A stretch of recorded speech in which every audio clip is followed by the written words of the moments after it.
本日の司会進行役のJETROサンフランシスコ事務所長の山下と申します。私は2019年秋にここに着任しましたが、その前は原子力被災者生活支援チームにおきまして、福島の避難指示の解除と復興に従事しておりました。先月の大きな地震にもかかわらず、本日のご参加誠にありがとうございます。これからは英語で司会させていただきますが、どうぞよろしくお願いいたします。Good afternoon and welcome everyone to this Kanpai Fukushima program. My name is Tak Yamashita. I'm the Chief Executive Director of JETRO San Francisco. Before I came here to San Francisco Bay Area, I was in charge of restoring Fukushima at the Cabinet Office in Japan for 2 years. This month marks 10 years after the Great East Japan earthquake, and I'm very thrilled to have this Sake program, which will show participants in the US on how Fukushima has been recovering robustly. Before we get started, there are 2 groups of people I want to say a special thanks to. First of all, I want to say a very hearty thank you to Fukushima Prefecture, Fukushima Trade Promotional Council, and National Tax Agency in Sendai. They have been closely collaborating with JETRO for almost a half year. Fukushima Prefecture and Fukushima Trade Promotional Council gave us their full cooperation as co-organizers of this event. We, JETRO, appreciate everything you have done so far. The Sendai National Tax Agency has jurisdictions over the sake industry in Fukushima and gave a lecture on Japanese sake to the staff of JETRO and Fukushima Prefecture last November. The agency also assisted with the tax exemption procedures for the sake samples exported.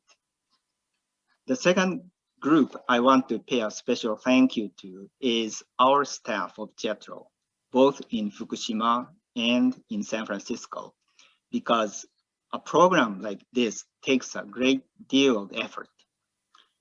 It is hours and hours and hours of work. They worked with the distributor to complete the export procedures and inspected and packed 400 sample bottles for shipment. They made all arrangements for delivery to each participant in the US. Yesterday, they set up the event venue in Fukushima. I want to make sure that everybody who is involved knows how much we appreciate it. So this is an exciting day. I will explain a bit interpretation function. Simultaneous function is available today, and participants are able to choose between Japanese and English. To choose, click on the up arrow on the interpretation button at the bottom of the screen and choose either Japanese or English. Also, please make sure the system is muted unless you are actually speaking. At this time, I would like to invite Mr. Osamu Kubota, Executive Vice President of JETRO, to bring greetings on behalf of JETRO. Mr. Kubota, please. Thank you, Yamashita-san. Good morning and good afternoon, ladies and gentlemen. As introduced, I am Osamu Kubota, Executive Vice President of JETRO, in charge of Tohoku region. It is my great pleasure to welcome you to the Kanpai Fukushima event today. I would like to express my heartfelt appreciation to all the attendees from both the US and Japan from your participation. I understand regional revitalization is one of the major agenda items for Prime Minister Yoshihide Suga's administration today in Japan. JETRO has offices in all 47 prefectures in Japan, JETRO Fukushima being one of them, and is striving to contribute to regional revitalizations by supporting corporations across Japan with their overseas business. As part of our initiative, we are implementing a project to help local regions find sales opportunities overseas by promoting their unique product with local features. JETRO Fukushima is implementing regional support project with the aim of developing marketing channel on the US West Coast for Fukushima-produced sake and seasonings and expanding their export. The Kanpai Fukushima event held online today by connecting the United States and Japan served as a commemorative kickoff to the regional support project. As you know, we currently cannot interact in person due to the COVID-19 pandemic, but by using digital tools, JETRO hopes to help US and Japanese companies build connections and enjoy beneficial business opportunities. Sake and seasoning produced in Fukushima have achieved national acclaim in Japan. Today, we hope to help the people of the US get to know the fine quality of Fukushima's sake and seasonings and come up with new ideas for pairing them with food in your country. We would also be grateful if you could help us make Fukushima's sake popular in the US. In concluding my greeting, I wish to express my appreciation to the Fukushima Prefectural Government and Sendai Regional Taxation Bureau for their tremendous support in organizing this project. Thank you. Thank you very much. Thank you very much, Mr. Kubota. Moving right along, I'm especially honored to introduce greetings from Masao Uchibori, Governor of Fukushima Prefecture. It's been incredibly valuable to this program. Governor Uchibori, please. Distinguished guests, ladies and gentlemen, good afternoon. I am Uchibori Masao, Governor of Fukushima Prefecture. Amid COVID-19 ravaging throughout the world, it is an honor for me to have you all at this online event today to expand sales channels for Fukushima sake and other products. As a decade will soon have passed since the Great East Japan earthquake and the accident at TEPCO's Fukushima Daiichi nuclear power station occurred. Fukushima has been steadily moving towards revitalization, while receiving warm support from the United States and people around the world. I would like to express my sincere gratitude to you all for that. One of the driving forces in our steps for revitalization has been Fukushima Sake, which has won the most number of gold awards at the historic, prestigious annual Japan Sake Awards for 7 consecutive years. Brewers in Fukushima have achieved this by challenging themselves and each other to create a more delicious and higher quality sake, with their strong determination to rise above harmful rumors and their passion for sake brewery. This is truly Fukushima's pride. In 2018, Fukushima Prefecture set up a corner exclusively selling Fukushima sake in a New York liquor store. Since then, Fukushima sake has been popular and enjoyed by New Yorkers. We will continue to work in promoting and expanding sales channels for Fukushima sake in the West Coast as well. Today, I would like to present to you Fukushima sake, which is highly praised both at home and abroad, as well as dishes using soy sauce, which is produced in Fukushima. Please enjoy them while experiencing the pride of the brewers and other producers, which was born from the many years of hard work and effort.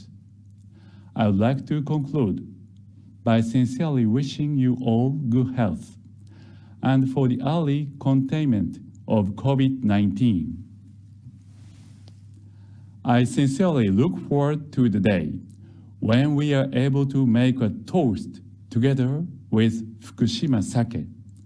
Thank you very much.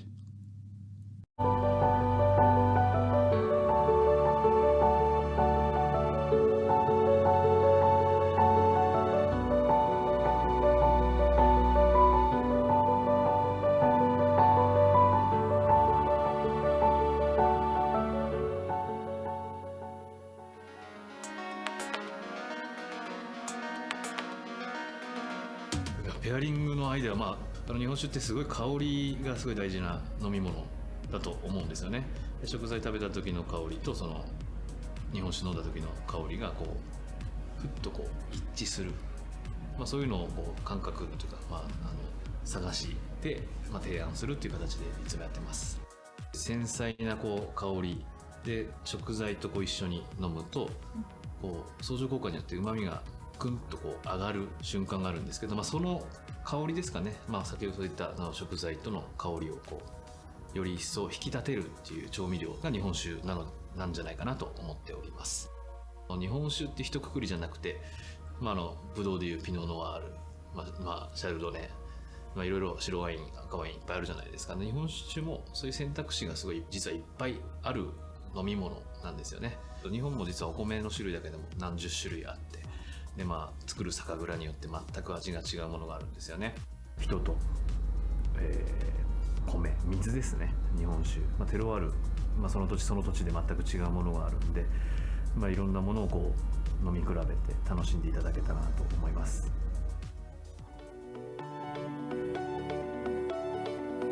酒造りというのは杜氏一人ではできるものではないと思ってます。製造スタッフ、蔵人が本当にいいものを作ろうという気持ちが一つになって時に初めて本当にいい酒って生まれるなっていうものを日々実感しておりますので、同じいい酒を作ろうという思いを日々共通して持てるようにお互いみんなで話し合いながら毎日、酒造りの方に励んでおります。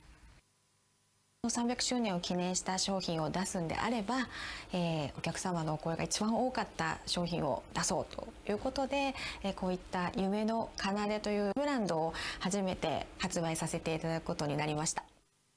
香り華やか、お米のうまみを十分、感じ取れる、酒質の味わいになっておりますので、比較的ですねお料理に、としてはお肉料理の方で全般に合わせていただくような形でご提案させていただいております。これから日本酒をトライする方にもぜひおすすめです。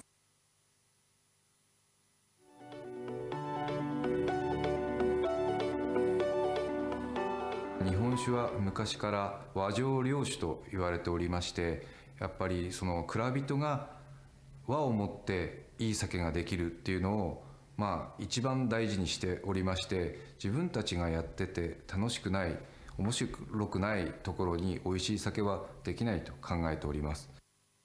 福島県でもこの辺は一番雪が降る地域でして、多い時には一晩で1メートルぐらい積雪があります。原生林が豊富で、町の 97% が山林です。柔らかいきれいな水が年間を通して地下から湧き出てきます。屋号にもなっております一吉という大吟醸があります。桃や梨のようにちょっと可憐な淡い香りとともにですね、上品で滑らかな口当たりのお酒です。バターとか香草を使った白身魚をソテーして、食べる料理との相性も抜群によろしいかと思います。他のお酒といっぱい並べた時にですね、こうキャッチーでチャーミングな、手に取ってもらいやすいようなデザインを心がけて、ラベルを一新させていただきました。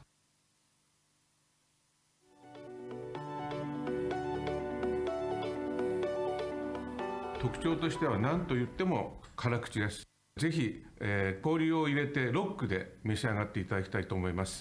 これはアルコールが19度あって、他のお酒よりも普通のお酒よりもちょっとアルコール分が高めですので、常温のまま氷を入れていただいて、氷がちょっと溶けたぐらいのが飲み頃です。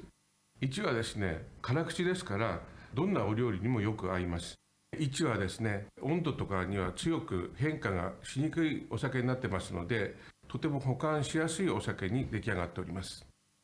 このラベルはですね、ご覧いただきますと、これ月の満ち欠けを表してまして、月の満ち欠けになぞらえてお米が溶けていく様を表しています。お米を溶かしてそれを十分に完全に発酵させることによって、とても辛口のお酒に仕上げております。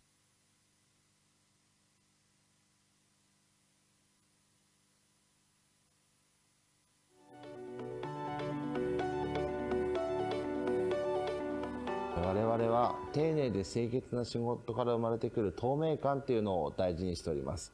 そして旨味甘み酸味でバランスを取りながら、日本酒に流れる季節感っていうのを表現すべく酒造りに励んでいます。お酒に対する熱ストレスの軽減っていうのをすごく気にして酒造りをしています。お酒生まれた瞬間から、清酒が生まれた瞬間から、お酒の敵である熱と光をなるべくストレスとしてかけないという努力をしております。例えばマイナスの冷蔵庫でしたり、低温の、貯蔵タンクでありましたり、マイナスの貯蔵庫、そして出荷時も、低温で、出荷するというような形を取らせていただいております。天然の味わいなんですが、雰囲気は白ぶどうのようなテイストを持っております。よく日本で、合うなって言っていただけるのは、お野菜なんかに天然がよく合うと言っていただくことが多くあります。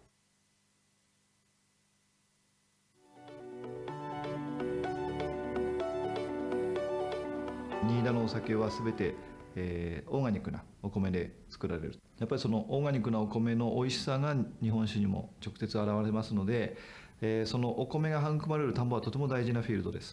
やっぱりこれから先ずっとその、あくまで地球からの預かり物という考えで、健全な状態で子どもたちに手渡していかなくてはいけない。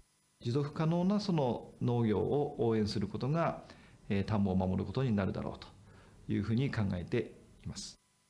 田村はとても山が豊かです。山が豊かなのでお水が豊か。それはとてもやっぱり酒造りに向いている土地だというふうに思います。自然なお米と天然のお水しか使わない。本当にもうお酒自体がとてもピュアなので、体にこうストレスのないお酒だと思います。あとは自然酒が持っているそのお米の甘みうまみ、それと合わせてやはり少し甘みのある、そしてうまみのあるお料理と合わせると、バッチリ。特におかんをして自然酒はすごいそのポテンシャルを発揮してくれると思ってますんで、ぜひおかんをして飲んでみていただきたいと思います。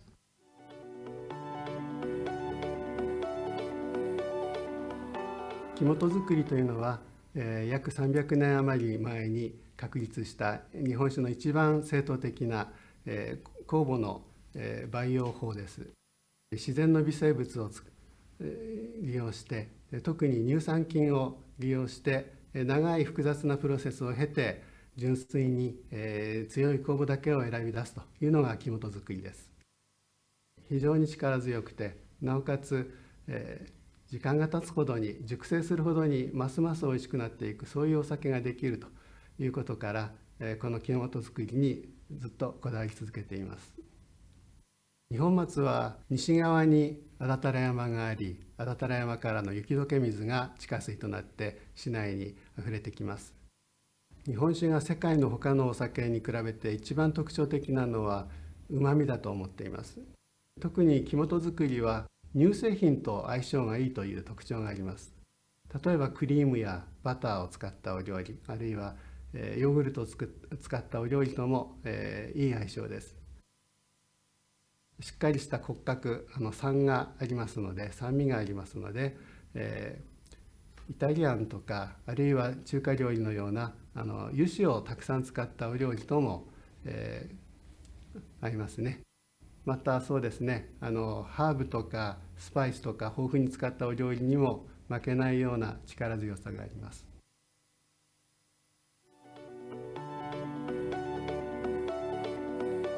大天狗で酒造りを始める際に蔵の中から、天狗のお面が見つかったことで、私たちが酒造りを始めるための守り神になるのではないかということで、大天狗というふうに名付けられました。小さい頃はあまり将来酒造りをしたいというふうに意識はしていなかったんですけれども、自分の父親だったりその先代だったりが、地元のお酒として一生懸命美味しいお酒を作っているところを見て、やっぱりこの家族が大切にしてきたものを自分も守っていかないといけないと思い、自分も酒造りを始めることを決めました。もう3年経っても毎年新しいことの発見ばかりで、なかなか自分の思うようにいかなかったりもしますけれど、それが酒造りの面白さであったり難しさであったり、そしてもう皆さんに美味しいと言っていただけた時のやりがいがすごくあって、とても充実しています。その大天狗の名前にぴったりの後味のキレがよく、かつ力強い、そして料理と合わせることによってさらに複雑さが増して美味しくなるようなお酒だと思います。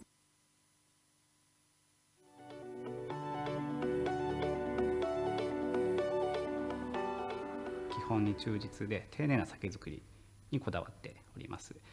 洗米はほとんど手でお米を洗ってますし、搾りはこちらの船搾りで丁寧に時間をかけて搾りを行っております。最近では白麹を使った酒造りであったり、瓶内二次発酵で作られているスパークリング日本酒などの製造にも挑戦し続けております。スパークリングの日本酒の特徴は、まず瓶内二次発酵と呼ばれる製法でガスを作り出しております。この製法は人工の炭酸ガスなど一切加えずに自然の発酵のみでガスを生み出しております。そしてさらに折り引きという工程を加えることによってグラスに注いだ際に透明感のある泡立ちのきれいなスパークリングの日本酒に仕上がります。リンゴであったり洋梨を思わせるような香りでございます。また味わいは非常に辛口ドライな味わいでシャープな後味すっきりのスパークリングになります。鶏肉のソテーですね、日本料理で言えば焼き鳥、特に塩味の焼き鳥などとの相性が良いかというふうに思います。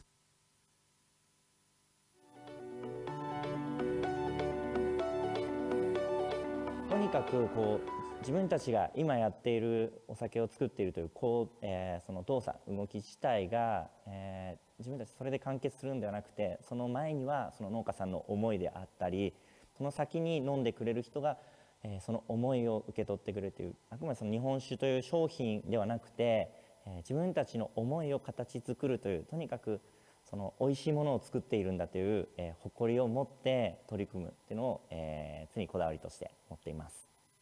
この地域の人が伊吹を美味しい、伊吹って町の自慢だって言ってくれることが何よりも嬉しいですね。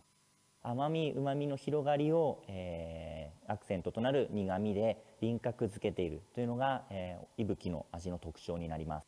魚介との相性はもちろんなんですけども、苦みがアクセントとしてあることで、伊吹の苦みで、うまくこう、同調するというかですね、お肉のお料理なんかにもすごく合うのかなと思います。味を通じてもそうですし、お酒のラベルなどを通じて、私どもが醸している福島のこの古殿という地域に少しでもこう思いを馳せてくれたら嬉しいなと思っております。海外の方に日本酒の美味しさを通じて、伊吹の美味しさを通じて福島の良さを少しでも感じていただけるように、その一つを担えるようになりたいというのが夢ですね。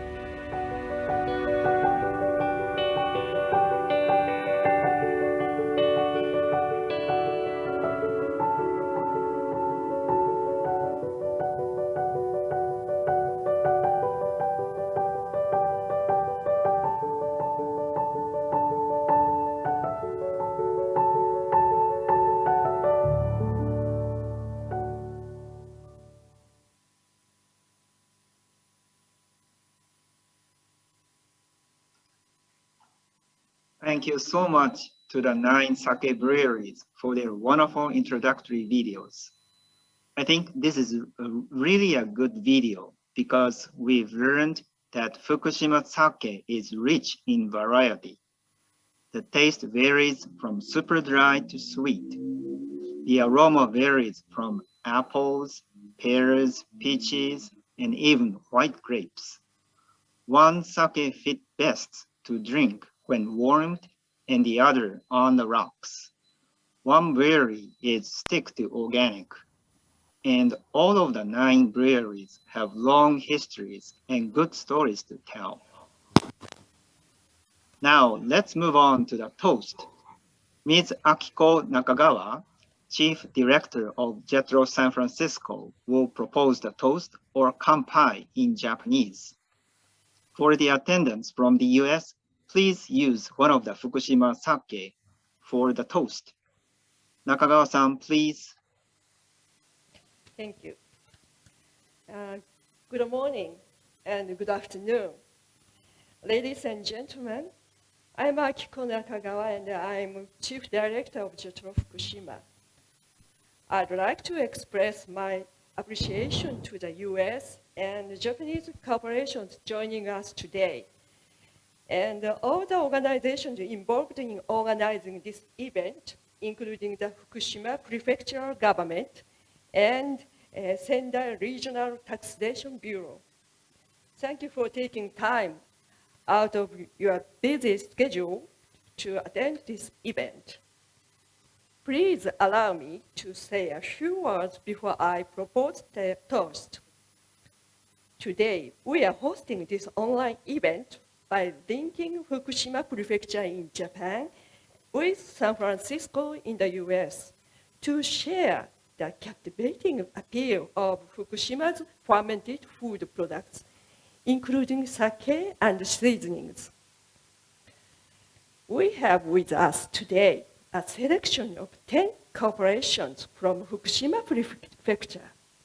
Let me introduce them to our US attendees. Firstly, the representative from 9 Sake Breweries, Mr. Suzuki from Akebono, Mr. Hosoi from Koken, Mr. Yamaguchi from Sasanokawa, Mr. Ota from Daishichi, Ms. Kobari from Daitengu, Mr. Takaku from Toyokuni East, Mr. Yanai from Toyokuni West, Mr. Naito from Nida Honke, and Ms. Masamoto from Hanaharu. Lastly but not least, a representative from a fermented food product manufacturer, Ms. Anita Horaya Honten. I hope you make full use of this opportunity to interact with one another today. To start with, please enjoy Fukushima's sake and culinary delights, and I ask you to spread the word about the sake from Fukushima throughout the US. Now, wishing for the earliest containment of the COVID-19 pandemic, may I ask you all to join me in a toast to the health of all of you here today and to the expansion of market channels for Fukushima's sake and fermented foods. よろしいですか? Cheers! 乾杯!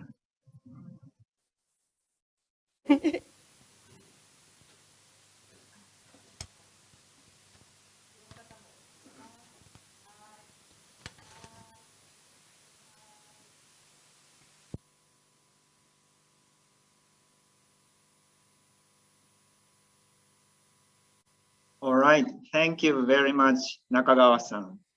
Now, I would like to move on to the main subject of today's program, a lecture and tasting session on Fukushima sake.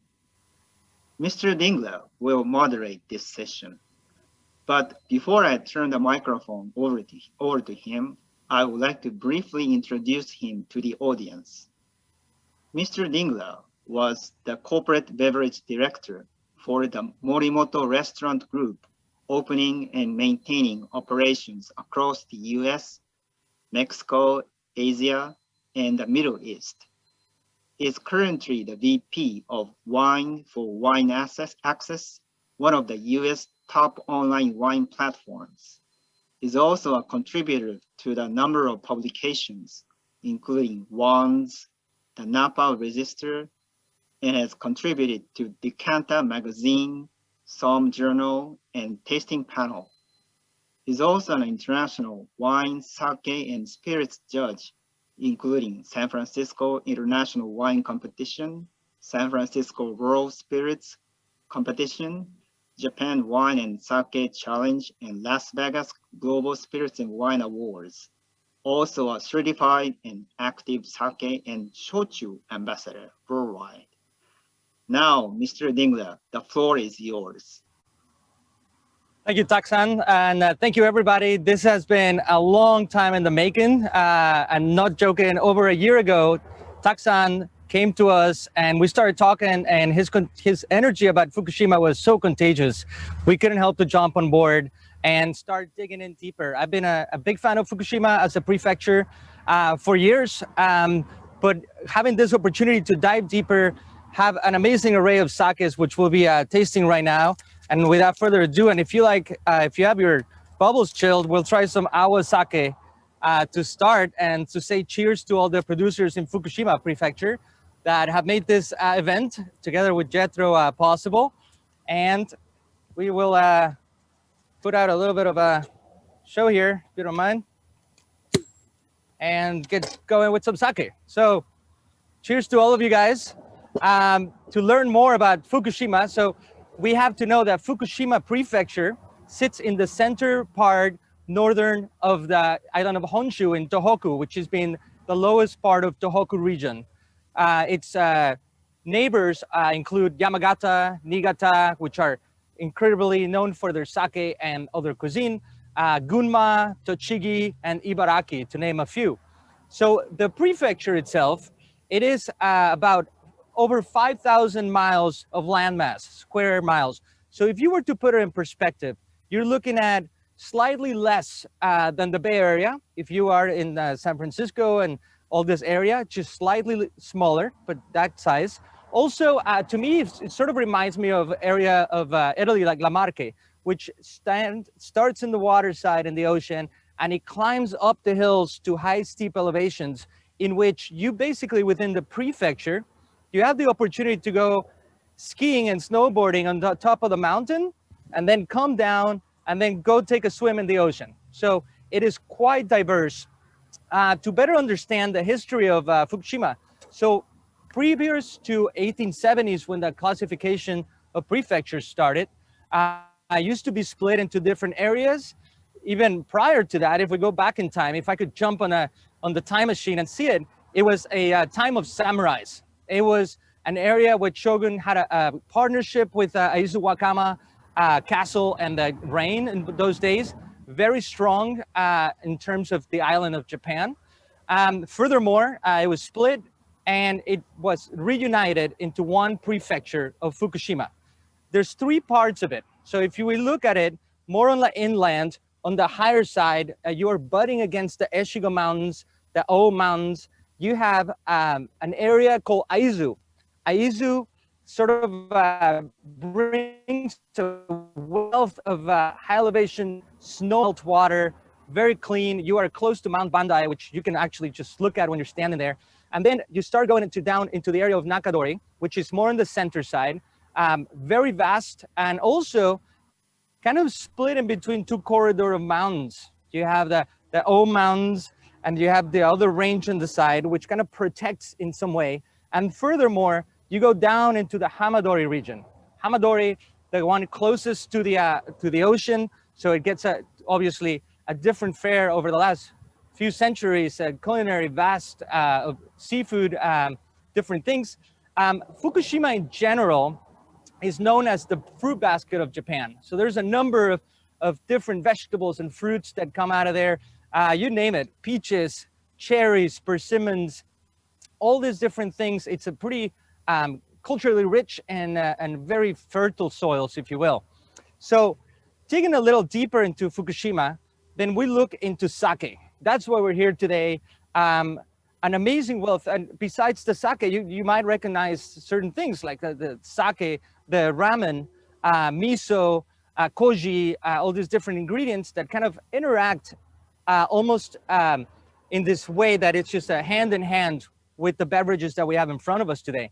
So the sakes we have in front of us today are quite representative of the region. There's over 60 sake producers in Fukushima alone, which makes it pretty substantial if you're comparing it to its neighbors, Niigata being 90, and then you have a little bit closer, but 60 is a pretty strong number. So a few reasons why Fukushima sake has really come up forward over all this time.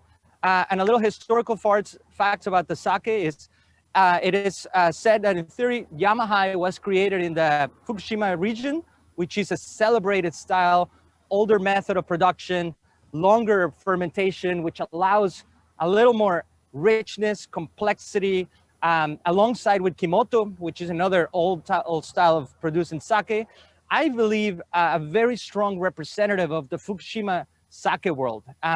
The name of the game here is texture, complexity, richness, which is definitely nothing lacking here. There's levels of umami, of richness, all the way down to a fruitier style. So we'll dig a little deeper with the pairings, which we elaborated together with Chef, but I'll introduce you to him in a second. As far as the concentration of breweries within the Fukushima area, you have the Izu, as we mentioned, the Nakadori and the Hamadori. Most of it is concentrated in the mountainside and the center. So you're talking Aizu and Nakadori. Hamadori only has about 3 or 4 breweries on record. And as I mentioned, about 60 something these days. Back in the 1800s, in the Edo period, when it was the big affluence of sake breweries, there used to be over 300 back in those days. So if you think about it, there has been some concentration and sort of thrimming and only staying with like a very well-established producers that, as you can see only in the bottles alone, quite diverse and quite thought-evoking and just bringing all this richness. So the water of Fukushima, it's mostly brought by the mountains and the limestone caves that brings this mineral-rich, electrically charged component to it. We do gotta mention the elephant in the room, which is what happened exactly 10 years ago, which is one of the worst events and records in humanity and for Japan especially. The earthquake that caused the tsunami and later destroyed parts of the nuclear plant. The effects are unlimited. They're huge. It's a huge devastation to the area. However, the area that remains closed and concentrated after much over and over analysis has been separated. And what I'm going with this is the water that comes down from the mountainside cleanses, and the areas that are on the Nakadori and the Aizu areas are very well protected between the mountain ranges. That's why the abundance of different fruits and rice growing and umami that comes into the sake. So going back to the sake producers, there is a rice strain that's native to Fukushima, even though there's a widely array of different rice grown in the area. But Yume no ka, sorry, it is the rice strain of the area. Also, so going back to what happened with the disaster, over 10 years ago, or just around, all the brewers got together. And this is something that sort of, if I close my eyes, it's almost like going back to the samurai era where everybody got together to fight a greater force. In this case, just imagine what the brewers did is they got together, the strength of the guild grew, in which they're promoting younger brewers to come up, sharing ingredients. One of them is Utsukushima yeast strain, which is a shared yeast strain from Fukushima area. And all these brewers got together and said, listen, we have something in our hands. We know our rice fields are safe over many, many different tests that we've been doing. We have all these different factors that shouldn't stop us from being the best sake possible out there. And you know what? They did. And I raised a glass for them because in the last few years, the Fukushima prefecture has gotten more gold medals in the national competitions and internationally as well.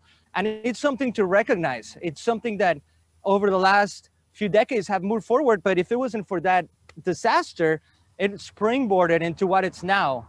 And a lot of pride amongst producers, a lot of strength historically, multiple generations coming together and raising the quality levels, enhancing what they have, creating uplifted aromatics and textures.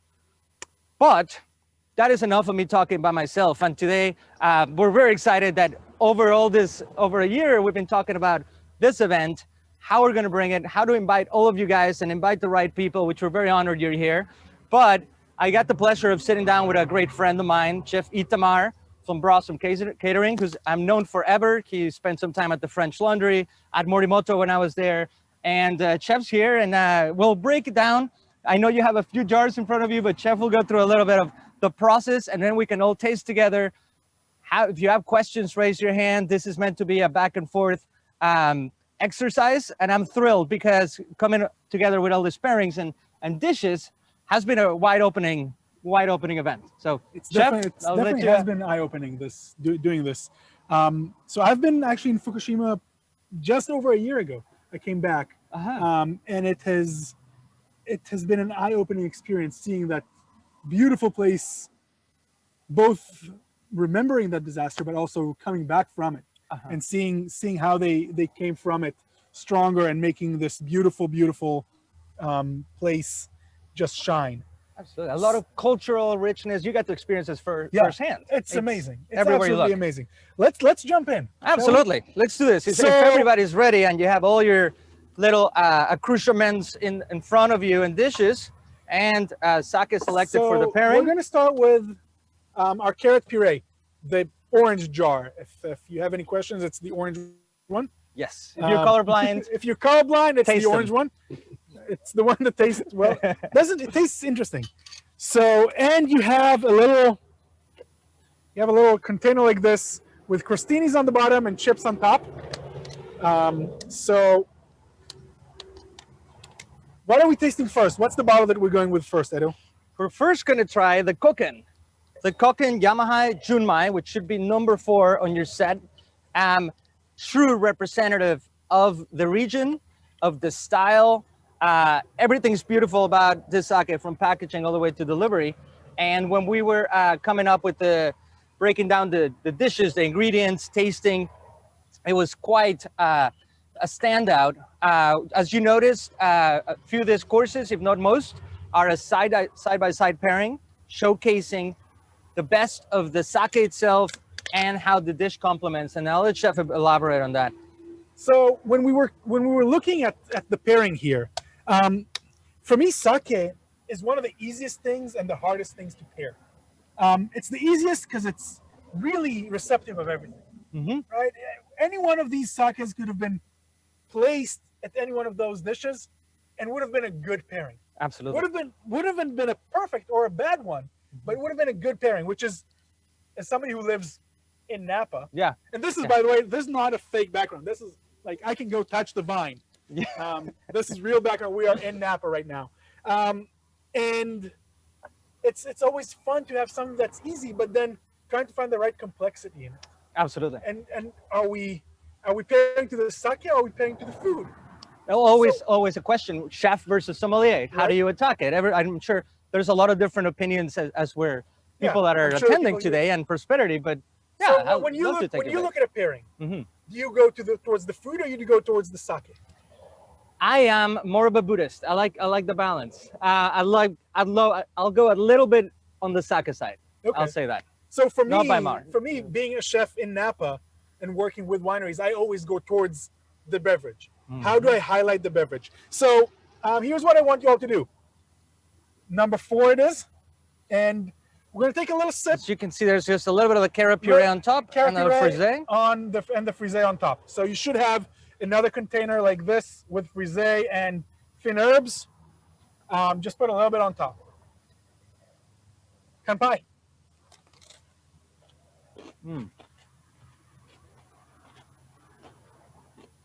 Incredible. I love the layers. Just like almost a little bit of curry or spice in there. Try it with the what sake. is that? Try it with the sake. So on this sake, I get a lot of apple. I get a lot of underripe plum. I get a lot of umami. I put a lot of olive oil and a lot of warm spices, baharat spices, in the carrot. So it brings out the umami in the sake and really complements the carrot, I think, really well. Absolutely. I mean, this sake on its own is bringing to me a very rounded, richer roasted nuts and as you said, a little bit of apple, very creamy. Yeah. But once you try it with the dish, oh my God, it's like they're best friends. Exactly. They pair, it complements the sake. It brings out all those nice stone fruits and apple and all that delicious flavors that we have in the sake. So this for me is a sake that can go anywhere on the earlier side of the dinner. You know, an earlier side of the meal. Absolutely. No, it kind of showcases a little bit of both. There's a good and bad forces just playing together, just like fire. So what's the second one that goes with this one? So next we're gonna move to the Daitengo. Let me have one more sip because this is incredible. One more sip. This is incredible. If you have a spittoon, please don't consume all the sake in one sitting. We tried it last time when we tasted all these, and I could barely walk afterwards. So the next one should be pretty easy to spot out. This is the Daitengu, an image of an idol of the region, Tengu, which is sort of like a war demon in some ways, which I love it. You get to see it all over temples throughout Japan, but definitely Fukushima has made a big part of the cultural richness there. So should be fun to pour. Make sure you're careful as you're pouring, but certainly just like the sake. And you know what? Looking at the bottle, you think this is either going to be the best sake I'll ever have, or it's going to be okay because it's balanced. I was expecting this, just looking at the bottle, I was expecting this to be, kind of cheesy. Dense. I was looking at this to be, I was expecting to be a bit cheesy, and try it. It is. If you try it on its own, it has a beautiful complexity, richness. You start getting a little more of the nougat and definitely beautiful sake. Acidity is much higher. You get a lot of lemon in it, and the pairing now, all of a sudden, on the first course, on the first sake, the sake was playing violin to the carrot. It's the other way around here.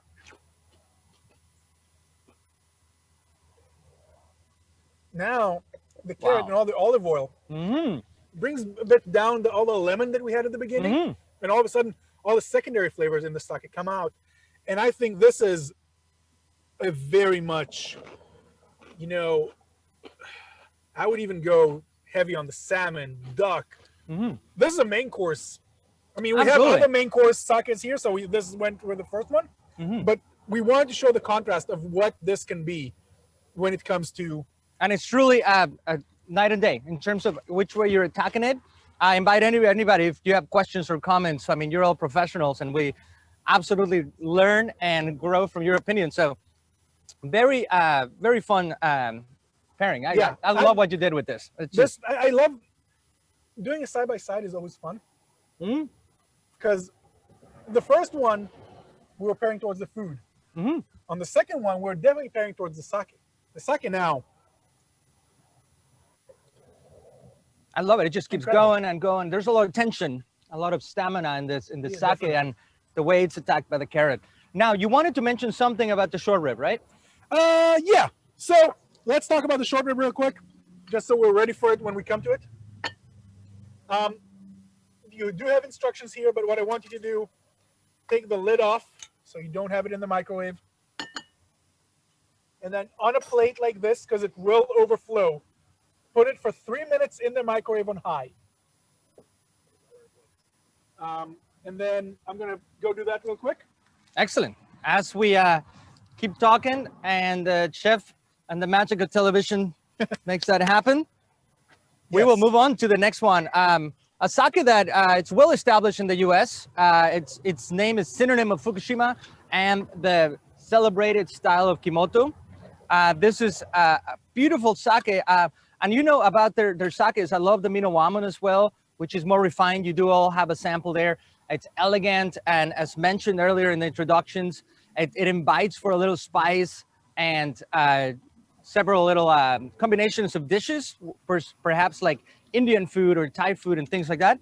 But as far as the pairings went, the Kimoto was, the regular Junmai Kimoto was really outstanding. It acted like a true samurai, like a hairy-chested sumo wrestler when it comes to the next dish, which we'll get working on with the duck There we go, and I'm back.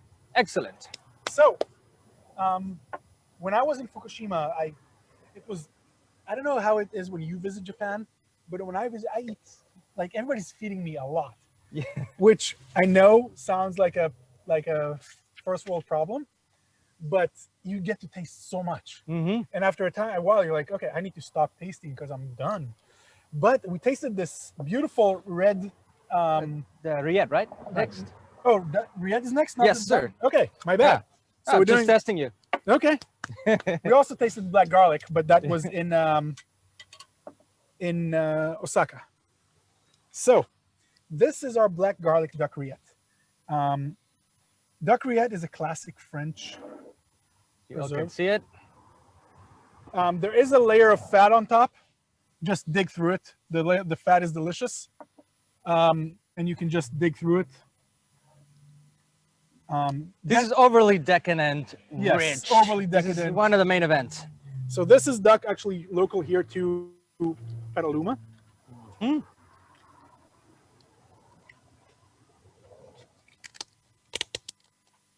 Okay, let me get another crostini. So the Junmai Kimoto from Daishishi, as you can tell, at first is quite expressive. It offers sort of like a little bit of a bruised orchard quality to it, a lot of like spiked acidity on the sides, and a little bit of richness and creaminess in the mid palate. And this is why some of the reasons why I like to refer as the hairy-chested sumo wrestler, because it definitely is like this teddy bear, just hugs you with spice, richness, but and also tame at the same side. The fat on the duck would really play well with this. Kanpai.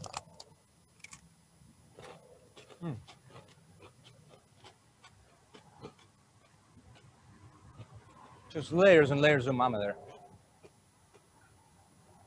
Yeah. It tames it.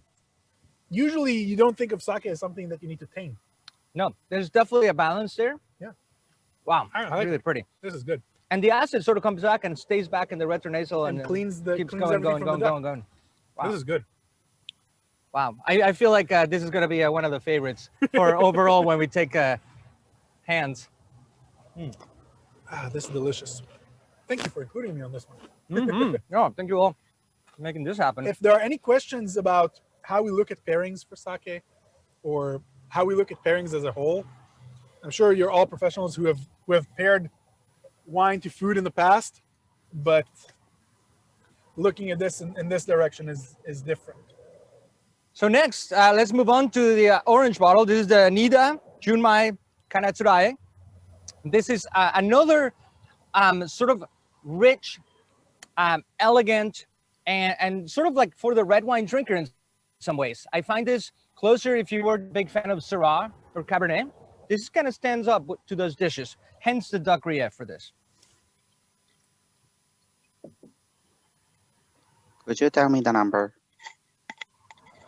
15. 15. Okay, good. How about the Shichida? The previous. The Chichi, 8. The Shichi, yeah, sorry, yeah. Hi. Thanks.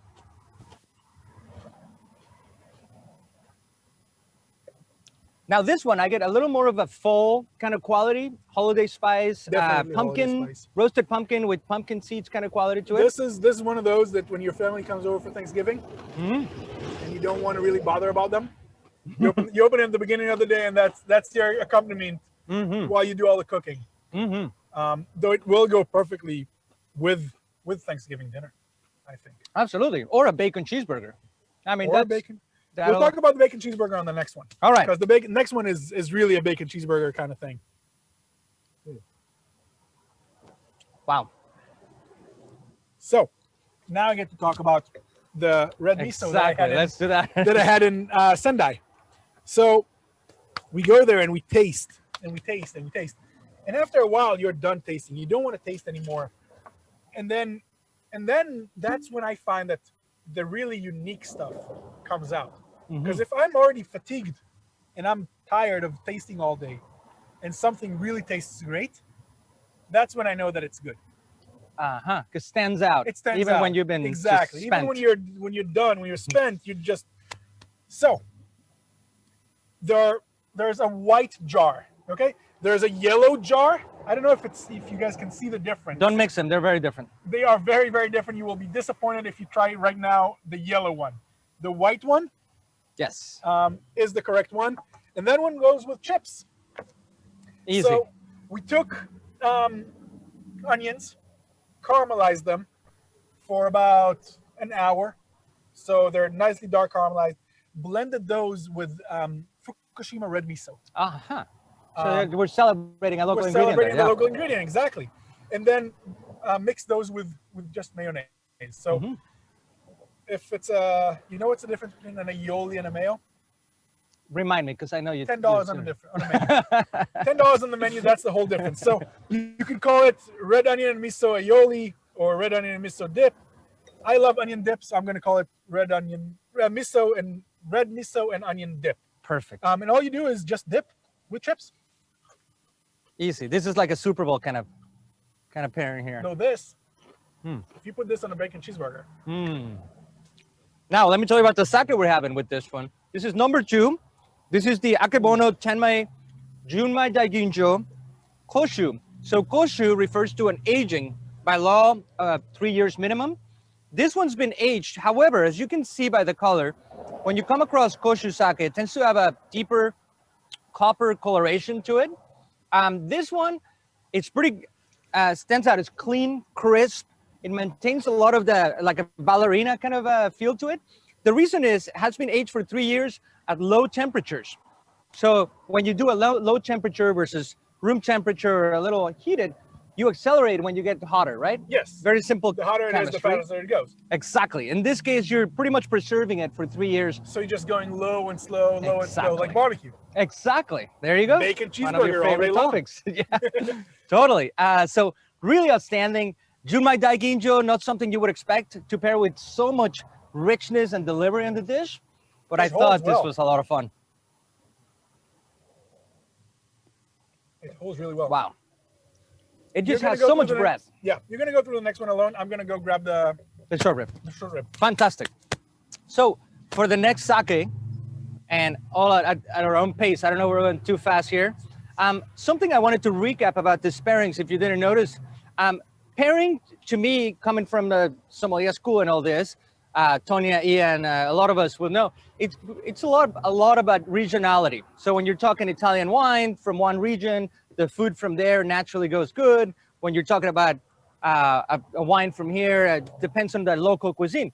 In this case, we wanted to break those barriers because there's nothing more exciting, as I think all of us here have experienced or heard any of us talk about, to break the mold and taste sake with different things. Don't fall for what has been preset for you. It doesn't matter. Exactly. We're pushing the envelope. Exactly. Eduardo, can you slow down just a little bit? Of course. Absolutely. We're trying to. Get excited. They're fantastic, but it's hard to keep up. Yeah, we just get excited here. I think that coffee was strong today. Coffee was strong, and we're outside. We're in the sun. We get to do something that we enjoy tremendously. We're getting like little kids. Yeah. Welcome to So California. and I'm doing it. So why don't we take this moment to get any questions or any comments? What did you guys feel about the pairings? What did you guys think was good? Think was bad? Or don't answer at all. Just eat onion dip and chips. I'm totally fine with that as well. By the way, did everybody get their short rib back from the microwave? Thumbs up. Yeah. Awesome. Very good. So the reason that we had it on a plate, because it definitely overflows. But part of the fun. By design. Part of the design, and it's a saucy dish. Yes, we indeed. all like saucy dishes. Speaking of which, let's move on to the next sake. So, next sake for this one. Yes, indeed. For the dip still. And feel free to go back and forth. You might come across one that just rocks your world better than we chose.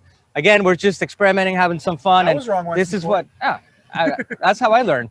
So next, we're going to do the 18. This is the Yumeno Kanade Junmai Daiginjo. Beautiful sake, just jumping out with a lot of tropical notes to me. You can taste the snow melt, very pure, pristine, and feminine in some way. But as we went with Koshu right prior, this one showcases another side of the pairing. So in this case, I'd love to hear your thoughts.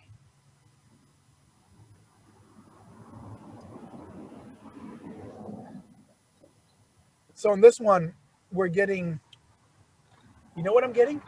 Grapes. There is definitely a green grape quality to it. Like table grapes that are just delicious in the height of their season with this onion. It just brings them out, and it's not sweet. I mean, it's not very dry, but it's not sweet. It just has a sort of an ethereal kind of. Yeah, and it's absolutely, I mean, this is just fun to drink, and I'm almost regretting not doing a French onion soup on this one. Absolutely. You know, a French onion soup with all the cheese on top, this would just hold up so nicely. Absolutely. And you know what, on its own, it's really hard not to just put a straw and enjoy it. Just sit by the pool. Yeah, I'm not going to complain about that. Some onion dip. Even though I said to myself that onion dip is really good. No, that is tasty. And I hope you have time to share those fun little pairings later on, or we definitely overindulge. Send you more than just for one person. Just as you saw with your samples of the sake. I mean, 18 sakes.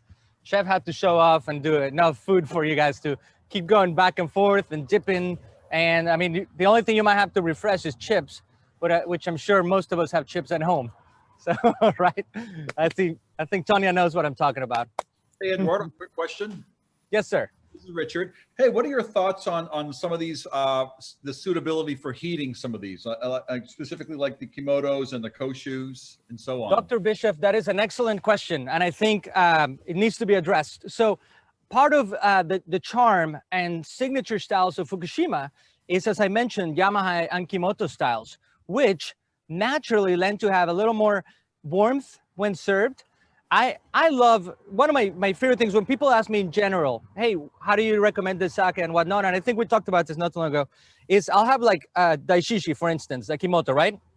For now, one of the more expressive and richer and breathed overall, hairy-chested sumo wrestler, can't say that enough, styles. So I keep it in the fridge, and when I have friends over, I'll leave it out for a while on purpose. Just pretend I'm decanting a Barolo. Then it requires 30 minutes of decanting, if not a day.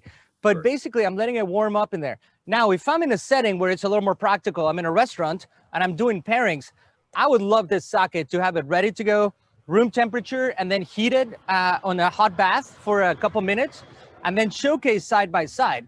Although, don't get me wrong, when it's chilled out of the fridge, it still shows a lot, but I feel like it's a little closed. So as you warm up, as we know, sake has that third dimension where it just opens up. It's like an opera singer that starts just very quiet with a falsetto, and then it just builds into a big, loud, like room shaking kind of quality noise, if you will. So yeah, I definitely applaud that. Obviously, the Awasake, the sparkling that we opened earlier, that one has to be about 48 degrees, just out of the freezer, be really, really as cold as you get. I'd love the Junmai Daiginjo Koshu as well to have it a little more chill, but overall the rest of them tend to be very nice when you have when you apply a little heat or room temperature, with the exception of the Nigoris, which I think, and I mean, we have some experts here. I would ask Monica-san too and Tamiko, what do you guys prefer when it comes to Nigori? Is it an overall, or do you guys have a temperature difference that you can share with us? I actually recently had a very good experience with hot nigori that was very surprising. But I think I had a warm, very rich nigori with stewed oysters, and that kind of textural. You know, oysters you generally eat cold as well, so it really surprised me. But in general, I would say very cold. Right. Yeah.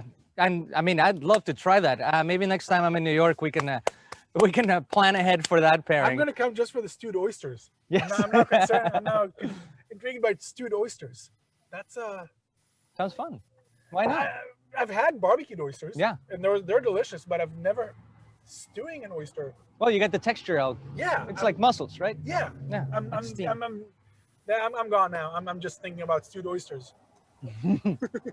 We lost you. Yeah, I'm gone. All right, shall we move on to the next course? I think this one's pretty fun and easy. This is a pairing that we picked one sake in particular that we thought it just brought it from start to finish.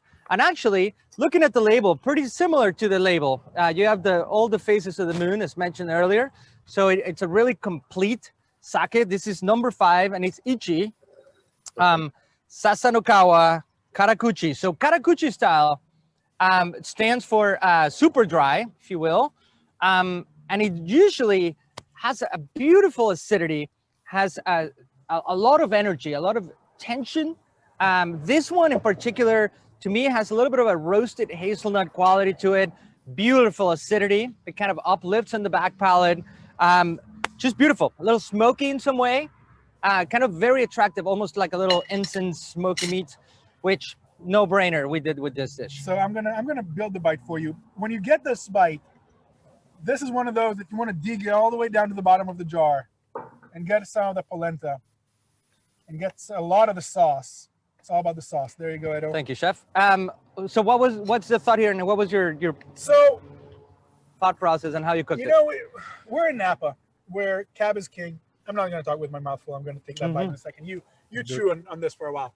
And we wanted to really show how sake can stand up to something like that.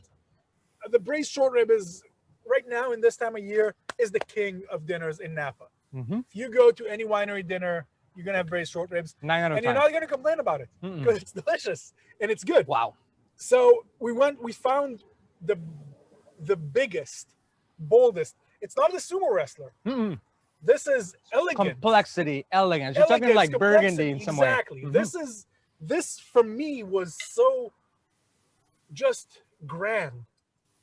It's not high alcohol. It's not the Napa Cab, but it is just a big, bold sake, and it holds well to this, I think.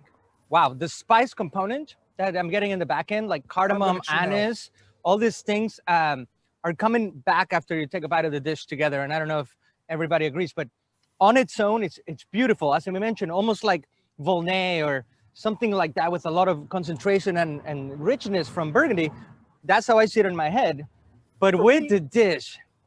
So, you know, for me, I always try to think of other mediums that either the food or the beverage can compare to. This, for me, is the Imperial March. Uh-huh. You know, when Darth Vader walks into the room and dum, dum, dum, dum, dum, dum.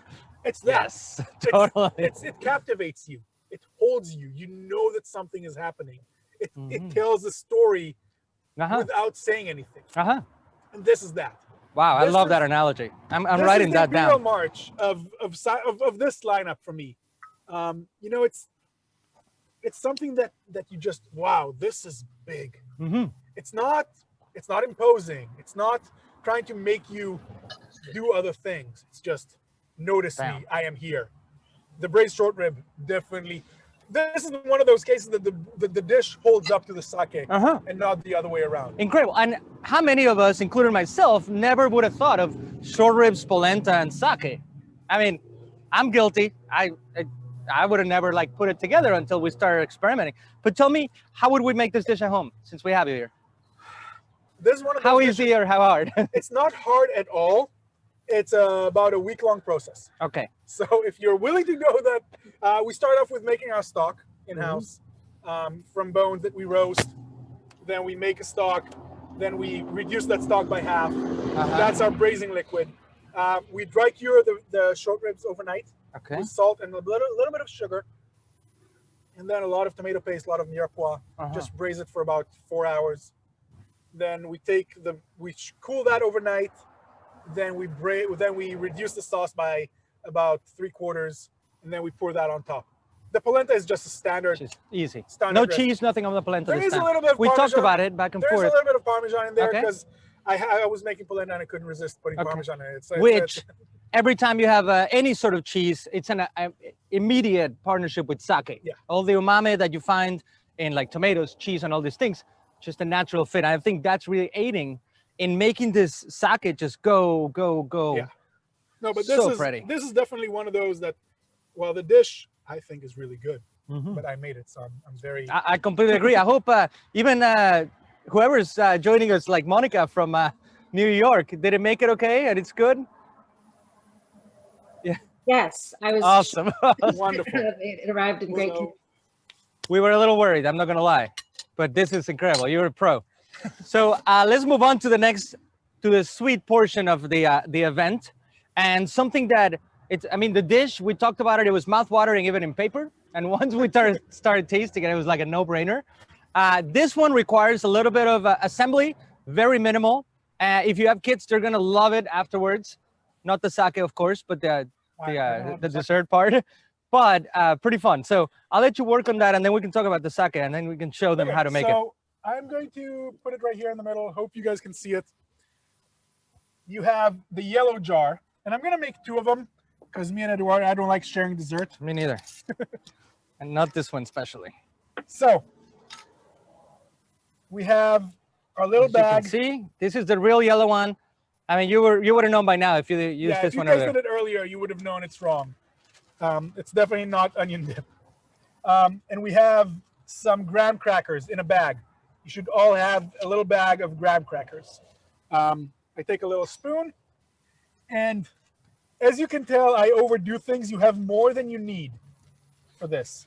So a little spoon of graham crackers goes on top.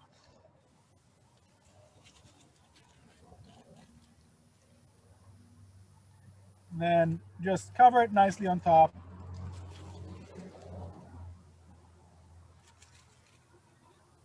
Voila. There we go. And then this is the fun part. You have a little bag of white substance. It is not heroin. If you snorted it, that's an interesting proposition.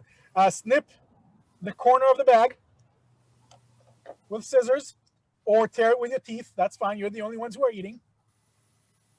And then we just pipe that on top. Wow. And now everyone is a pastry chef assembling Exactly. the line. Wow. And again, you have more than you need. I'm using one bag to make 2 desserts here, so should have more than you need. So next we'll move into number 12, if you didn't pour it already. The Toyomi Junmai Dai Ginjo, which is very easy to spot, velvety standout bottle with the gold letters. Beautiful style in terms of a lot of pineapple, spicy raciness, spiced kind of components in there, which is a no-brainer when you're thinking about it and looking at it on paper. And the actual pairing is pretty incredible. So, is everybody done making theirs? Because I breezed through it. I make stuff look easy. It should look like this with the graham crackers on the bottom, on between the meringue and the. If anybody is still making, let us know and we can wait. Otherwise, we're going to move on. Excellent. Well, cheers. Cheers. Kanpai. It's a lot of fun. Kanpai. So.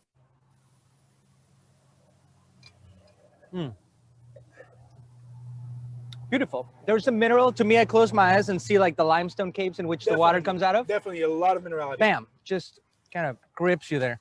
And now let's dig in for the meringue with the crackers and the passion fruit. Would you call it a curd or a cream or? Curd.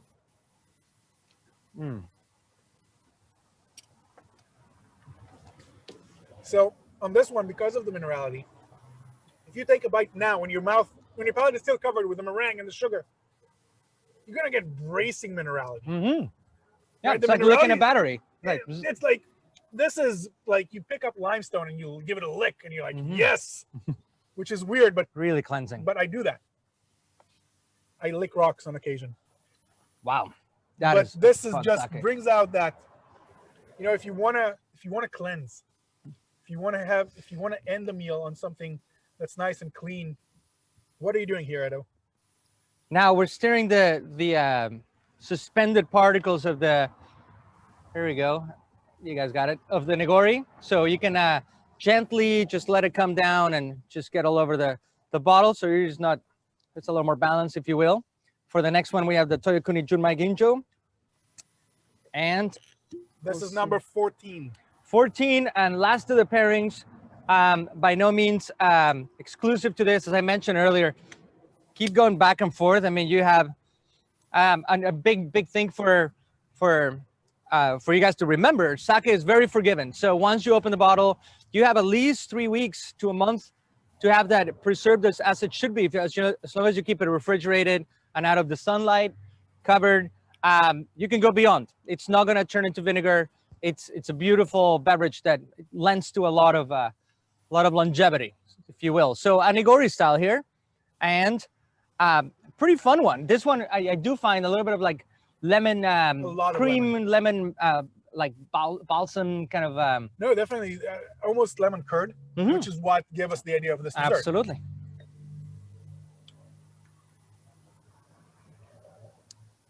Elegant. Still, you maintain the minerality in there, but it's kind of like elevated into the palate a little bit. Let's see how the pairing works. Oh, we definitely get. It changed now, but you definitely get more lemon peel and stronger lemon, almost limoncello in flavor. Oh, totally. Not a bad thing. It just makes it more lean and mean. Yeah, almost like a Di Tommaso Pantera kind of speeding through Monaco. If the short rib made this guy the big bold Empire March, this definitely made this lean, fast. Absolutely. This is the dance like of the a swords leopard kind of thing. Absolutely. Wow. Well, thank you all so much. I think this was pretty incredible. I'm afraid we're running out of time, unless Taksan decided to extend everybody's. But I think we're all running on a little timeline here. Yep. Chef, this was incredible for you for us to work together, for you to use your expertise and building all these dishes, and then execution, and for everybody to be able to join us today. It's quite an honor.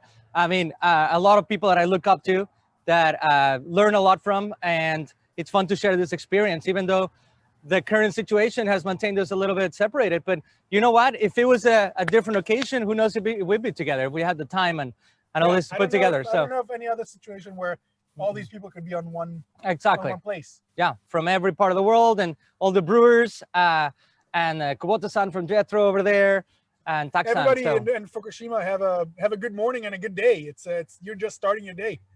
exactly. Tak-san, up Yep. to you. We have a couple of minutes for discussion and Q&A.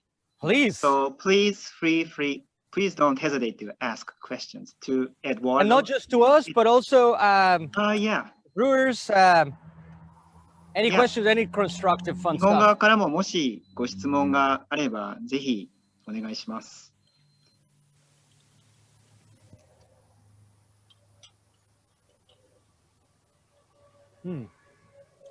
So if I could ask a quick question, is there, if we were to remember one or two things about Fukushima sake, what would be the key things that distinguish Fukushima sake from other sakes? If you were to ask me, as a generalization, something about Fukushima sake, it's umami driven, so a lot of layers, complexity, a lot of tension, acid. I think it's very, as we've experienced through this, there's a mineral component that maintains that sort of acidity, lively and elegant, and also just the richness that, and it is no surprise that that's why so many gold medals have gone to the region, and a big focus with a magnifying glass, because even though these sakes are quite a bit different in between, they maintain it on the broader scope. If you look at them like a beach ball, there is a lot of character in between.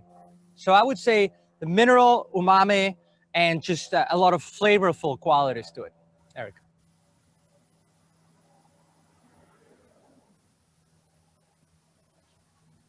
Yeah, Eduardo, it's Tamiko. Tamiko-san. Hi. Summarizing Fukushima sake style, not easy because of all these distinct different regions, and it actually quite varies too. But yeah, I totally agree with you.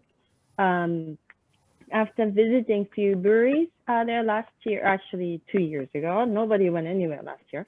I really felt like this whole zone, like a rich and lively, like keikai, but also a little bit umami, slightly on the sweet side with a good sharp, like a finish, framed, restrained kind of tension in the finish.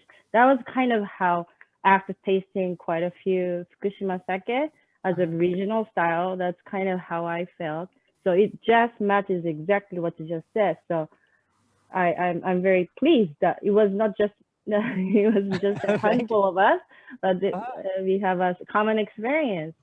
In your experience, Tamiko-san, because I remember seeing you at the airport on our way to Japan. You were heading to Fukushima, and it was very random. But on your experience, did you spend time in all Aizu, Nakadori, and Hamadori, or was it all concentrated into certain region when you went? Yeah, well, it's been a while, and my memories these days is not as good. But I think it was mostly Aizu and a little bit of Naka, but we did not physically visit Hama so much.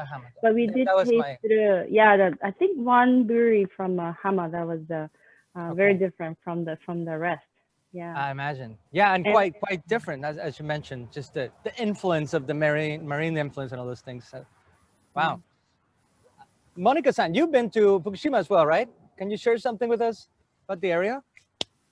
Yeah, absolutely. I've actually only been to Koriyama to visit Yamaguchi-san at Sasunokawa Shuzo, actually. And the water there is so soft that it was really interesting to try the sakes that had more minerality, like, hearing you talk about the limestone caves and tasting that in the sake.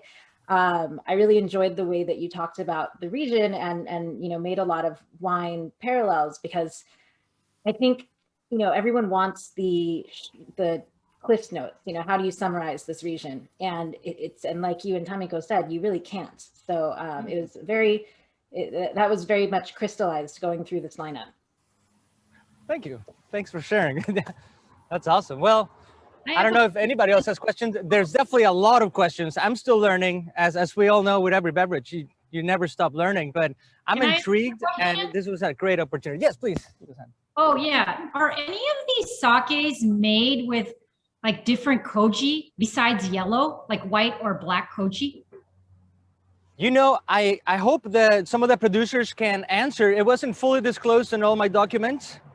So I don't know if any of the producers wants to comment, because I believe they're still here on the call. Okay. 福島側でどなたかお答えできる人いますか？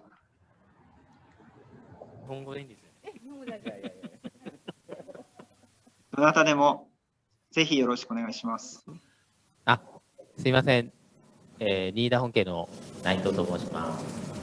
先ほど気候樹とお話ありましたけれども、当社は、気候樹のほかに焼酎に使われる、白麹というのを、酒造りの酒母に、使っております。Right, so I'm from Naito or from Nida, and then apart from yellow koji, we use a white koji, which is typically used for shochu making, and we actually put it in the malt, shubo. Excellent. Anybody else that experiments with any shirokoji or kurokoji?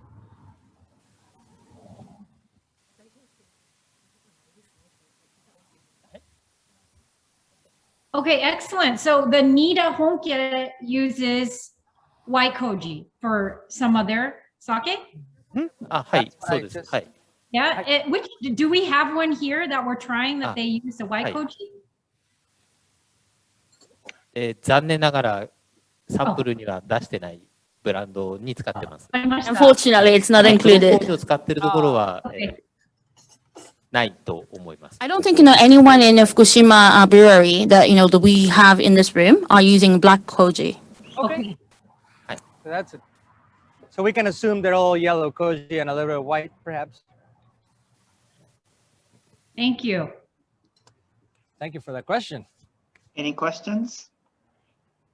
Can I ask a question? Please. Yes, please. Hi, I'm Annalie Ijima. I'm with Wine Enthusiast magazine, and I had a quick question. I can ask in Japanese after as well, but 10 years after the disaster, I was wondering if the Nihonshu industry in Japan, or in Fukushima specifically, has returned to current levels, so pre-disaster levels of production and sales and exports. 日本語でもお聞きできるんですけど、これ多分福島側の方にお聞きしたいんですけれども、震災から10年後、福島の日本酒業界は震災前の生産輸出売上などほぼ立ち直っているんでしょうか？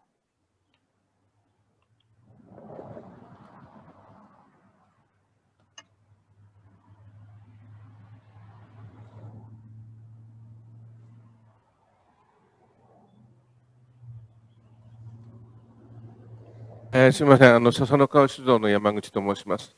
福島県の酒造組合の副会長をしています。よろしくお願いいたします。10年前、震災の前に比べてということですけれども、数量的にはだいぶ立ち直ってきているとは思いますけれども、ただ、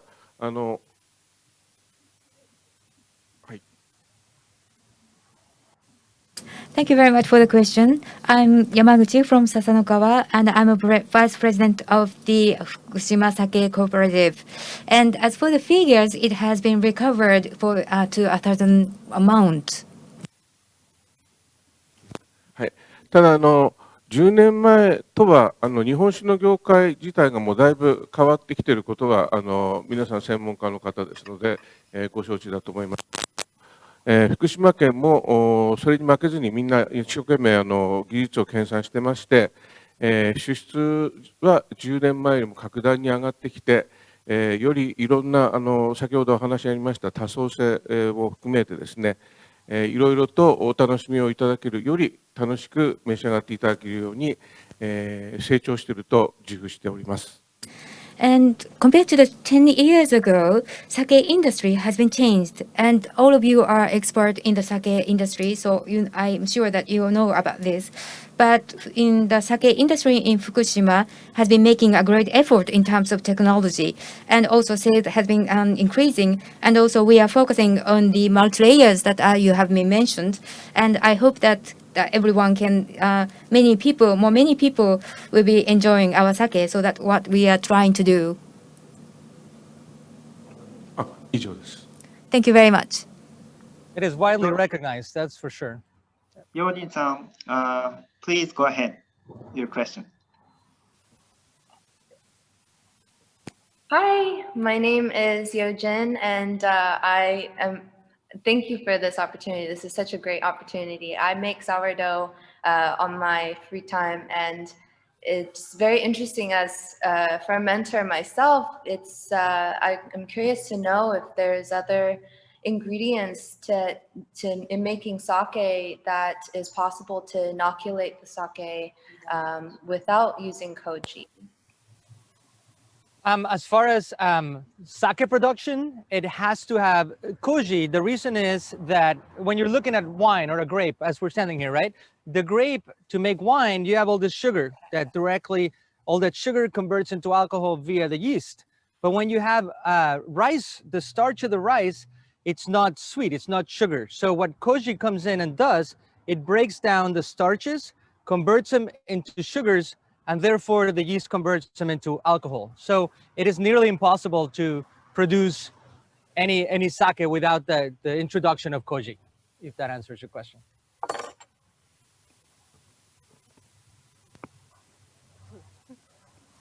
Thank you.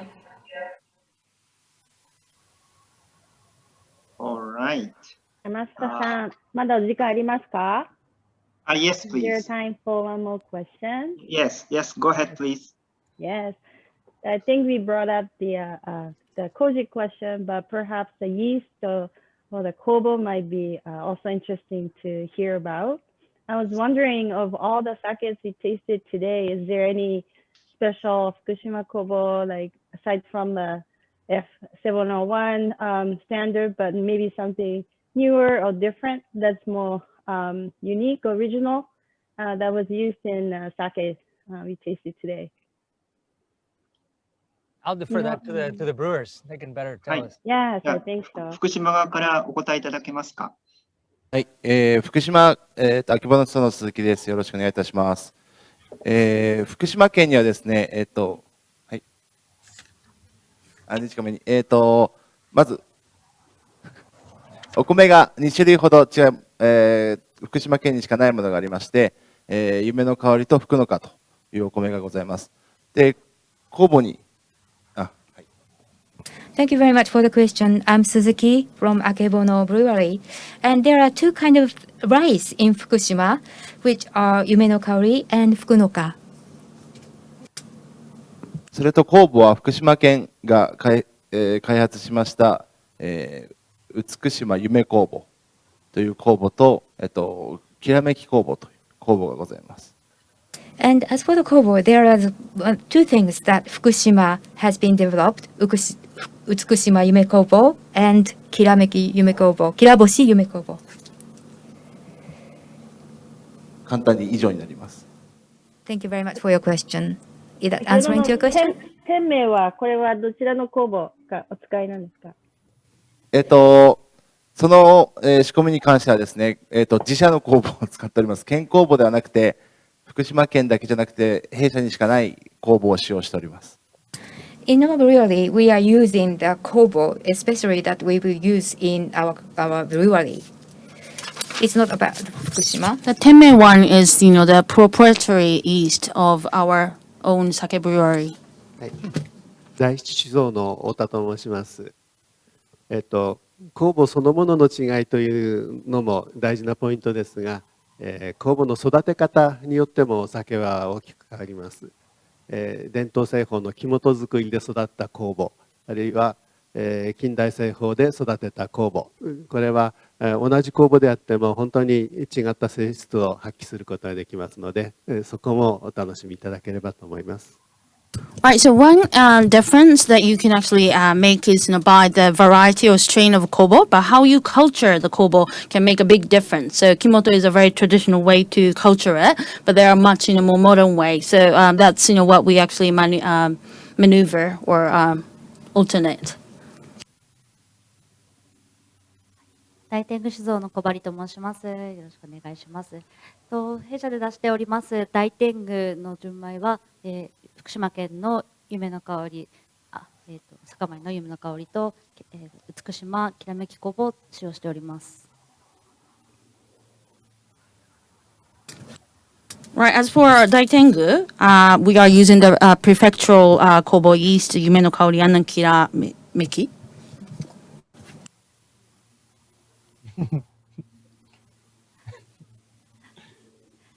そうですね。うちの場合は香りが比較的穏やかで、先ほどありましたちょっとチーズのような香りと米の味わいを含んだ旨味ですねを味わっていただければと思います。And then that's producing a mild flavor, a little bit of a cheesiness, and then cheesy flavor, and then the umami of rice is what we'd like you to enjoy.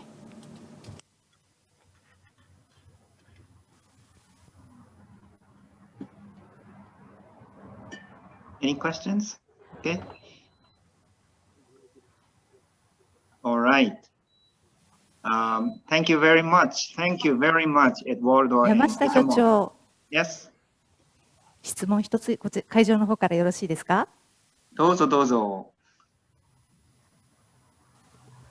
すみません、秋葉署の鈴木です。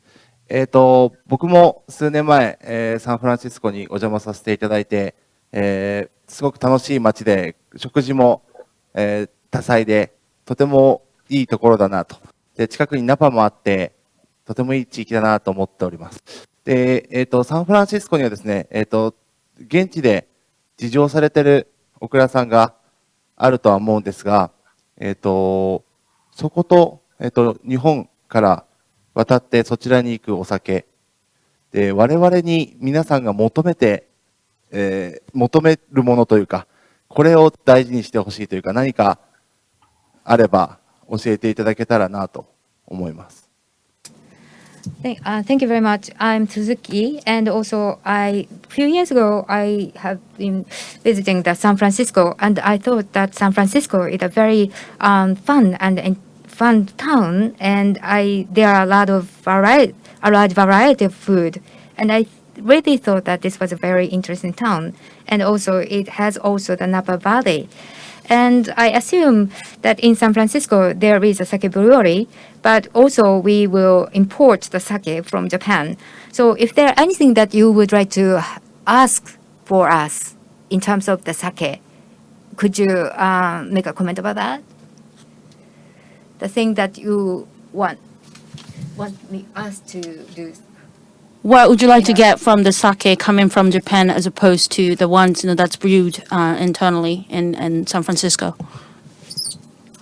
Are there any sakes? I don't think question is about wines. It's about the locally produced other sakes is what he was asking about. I think those are best answered by importers and people who are in the distribution, perhaps. So NA sales people, maybe Monica, any comments probably would be good from them, I would assume.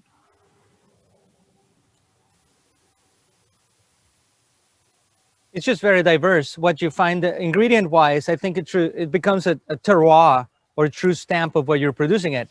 It's very different if you're producing a sake in Japan, in any given prefecture, or Oakland, or Mexico, or Denmark. It is just a stamp of the terroir, and it's unmatchable. It's not better or worse. It's just very different. The imprint of the local water, rice, koji, and yeast. I have a comment. I'm a retailer. And I think that many of our customers really like sakes that represent the region. So I don't think that our customers are looking for sakes that are Americanized or they want a piece of Japan, at least in our retail store. When it comes to specific types, our customers really like namas, which is a challenge to bring over to the US. They also really love, and this is unique to Umami Mart, but they love kimoto and yamahai. Other than daiginjo, not as much daiginjo, more kimoto and yamahai.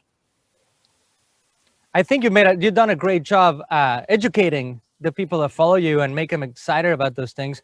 But yeah, there's definitely a big a drive into terroir. Kimoto's Yamaha is richer. Even Honjoso, if I'm not mistaken, to have a little more complexity and flavor. And I think overall, Fukushima Prefecture, as you know, kind of gives that. But I don't know if the brewers want to answer that question like that too. That's my Can take. I just make a quick comment as well regarding this? So I think that the best thing that any producer, like these amazing producers that we tasted their wine today, is to make something that's true to them and to tell the story of what they're doing. There's no way that, I don't think you can survey the market and decide what the market wants and then produce that. I think if you produce what you believe is a great product and you tell the story of it and you find people in the United States who will tell your story, you will be successful. That's my, certainly for this level of sake, I think that would be a recipe for success. Quinton, I saw you raise your hand. Do you have any questions still? Yeah, I might take a little bit of a slight contrarian view to a couple of those. So I guess my question is, are there any sakes that are crossover for, let's say, white wine drinkers, right? That if you were to blind them, they would kind of go, am I drinking wine? Am I drinking white wine? Because I know that my wife, is very, she likes drinking white wine. You tell her to drink sake, she'll kind of go, oh, okay, we having Japanese food tonight. And so I think it's, how do you find and make the beverage so that it has either a crossover so that people can relate to it, right? And then you can get wider acceptance. I appreciate artisanal, and I know that, but artisanal is only just so big, right? But if you really want to grow the size of the market, you need to have something that crosses over to something that they already know. And if you don't, then you have a very large barrier to get over. So I guess my question is there of the sakes that we have, or are there sakes that, somebody who is, consuming a clear white beverage would say, wow, I didn't know it was sake. That's actually pretty good. That's my question. And, I do have, from experience, I have an answer to that. There is, especially a newer resurgence and moving forward in Japan and outside of Japan of brewers experimenting with koji, with yeast, and often non-disclosed, so proprietary levels, but they're creating a sake with higher acidity, more balance in that sense, and a mineral component, which in my opinion, my experience, I came from the wine world, so it's fun to connect it. And a lot of wine people often don't get the sake part because they miss that acidity and different stamps, right? So there are a few. I mean, out of this bunch, I'd say number 5, the Ichi, definitely kind of brings that up. That's good. But also domestically, Den Sake does an amazing job with that. And I feel that is because of knowing the market and knowing the way it works. And there's a number of producers throughout Japan as well that are playing with that and appealing to a younger market. Yeah. And as you said, I mean, a lot of these are amazing and very different. They pay homage to artisan, but there's also a lot of growth to be had to attract new drinkers. Yeah. I mean, I see that with, like, if you look at the cognac, Martell has this one called Blue Swift. Blue Swift is finished off in bourbon barrels. You talk to a bourbon drinker, they love drinking it, primarily because it's finished off in bourbon barrels. And that's been the crossover sort of product, right? That I showed to my friends. You tell them, hey, you into cognacs? No, man, try this. Whoa, that's actually pretty good. And you kind of get some of that. I think that's sort of, that was why I had my question about, like I said, we all appreciate craft, but how do you bring over other people that are not as appreciative and it's just a nice beverage for the night? Exactly. I agree with that. I don't know if anybody else has comments on that. Yeah, Eduardo, it's Famiko. But I think that I'm sure the brewers in Fukushima are going to get the translated version of this whole conversation later on. I don't think we want to give them I think we need to be clear on a message back to them regarding their question, addressing his original question. So I think that it's important, some of the messages like from Yoko, from Umami-Mar, they want to take a piece of Japan home, the regional aspect, like almost like a tourism in the bottle, you have this experience through drinking about being connected with exotic Fukushima in Japan. Or like what Erickson said about just keep doing what you do and tell the story. I think those are actually really important message back to them. It's not like there is this certain style of sake that sells that everyone should make that. If the question was stemming from such kind of what is the kind of sake that's popular, I think we should stick with those messages that are that were brought up earlier as what they can take home. Keep making great sakes, being proud of your region and your tewa, and yeah. I agree. One of the things that has made Fukushima so award winner and accolades in the last few years is because they keep doing what they're doing, right? And utilizing their local ingredients and banding together as brewmasters and dojis and promoting that style and not diverting. Yeah, not to go all over the place. But yeah, totally appreciate that. All right. If there is no further questions, please give Eduardo and Itamar a round of big applause. No, you guys. Yeah. Thank you. All you guys. Yep. Thank you for being Thank you for having us. the guinea pigs. Thank you so much. Thank you very much, Eduardo and Itamar, for your excellent explanations and about Fukushima's sake and its pairing with food. I really got hooked by your conversations. And I wish I hadn't been an MC, but just sit back and relax. So everyone, we're now approaching the end of the program. I would like to stress that Fukushima Breweries and the prefectural government have been collaborating with each other in a very organic way. As we have learned today, Fukushima Prefecture and breweries have developed their own proprietary rice and yeasts. And in addition to that, when I was in Japan, I've learned that there is a Sake Academy, which is a good training program for the younger generation of breweries in Fukushima. They share knowledge on high quality sake and the latest information on brewing techniques. But still, sake is an art form that requires high skill and engineering.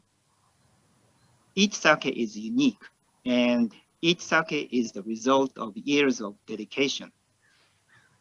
Fukushima breweries are engaged in friendly competition and cooperation.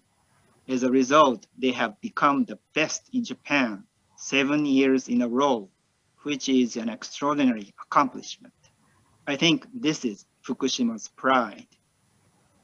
So I hope all of you in this program have enjoyed today's event. Thank you very much for having joined us today. I hope to see you again soon. Have a good day. 福島の皆様、本日は誠にありがとうございました。また日本とアメリカでお会いできることを楽しみにしています。どうもありがとうございました。ありがとうございま Thank した。 you. Thank you for sharing. See you guys soon. Cheers. Thank you. Bye bye.